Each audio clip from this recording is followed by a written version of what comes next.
We're here today at the Eldora State House at the Canaveral National Seashore, which is a national park right here in New Smyrna.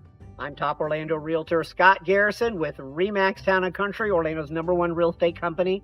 So we love as realtors to bring you unique spots here in Central Florida that maybe you've never heard of that you can come visit for a unique view of what Florida is today or what Florida once was. And this is the definition of what Florida once was.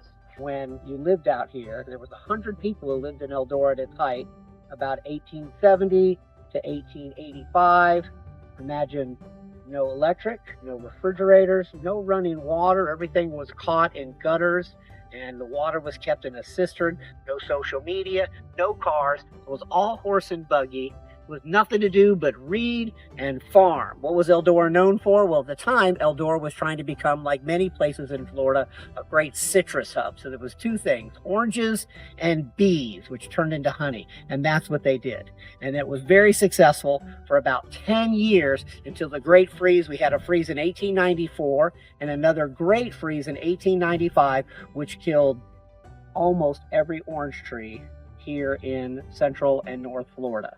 It totally ruined their business, and as a result of that, the agricultural community failed. This community was supported by steamships at the time, which would come up and down Mosquito Inlet maybe once a week and give them the supplies, bring them mail. Well, as the railroads came to be built, it changed where people lived, and it also changed the settlement patterns. And then when the orange trees died, most people left.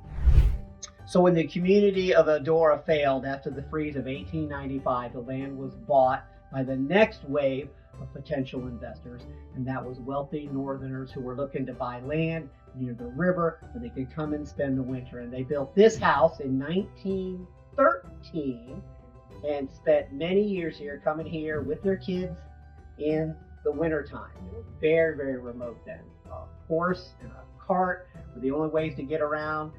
The only light they had was kerosene lanterns. They had an ice box, but that was dependent on ice being brought from up north down here and arrived by steamboat to come off the dock and put into the refrigerator. That was one of their only luxuries. Everything was by firelight and kerosene, lanterns, and they came here for many, many years. Now, eventually, because of different things that were happening in our culture, including the Great Depression, the Florida land boom, which we had in the 20s, which crashed in 1926. Florida was actually in a depression well before the rest of the country went into depression in 1929.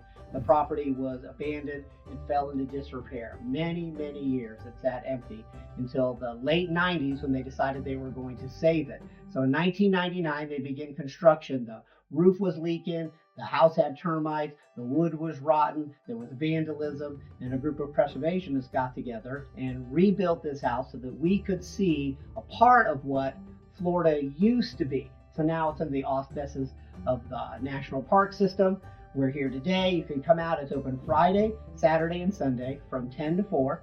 It's a couple hours a week. It's very remote. You have to go down a road that has no buildings and one of the largest, longest stretches of undeveloped seashore here in Florida. Then you go down a dirt road. You finally get out here to this house to get a sample of how remote and how quiet Florida used to be.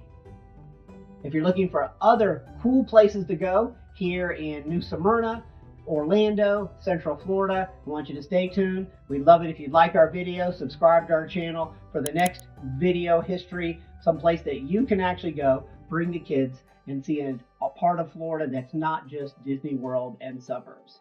See you then. Now we could say we could help you get a house just like this, but this is in a national park. And it was built 100 years ago. And it's probably not for sale in Orlando. But we could get you something maybe even nicer and a little less maintenance. So, if you're looking to buy a home in East Orlando, call us, Realtor Scott Garrison and Diana Sacoto, the experienced realtors you already know. See you in the next video.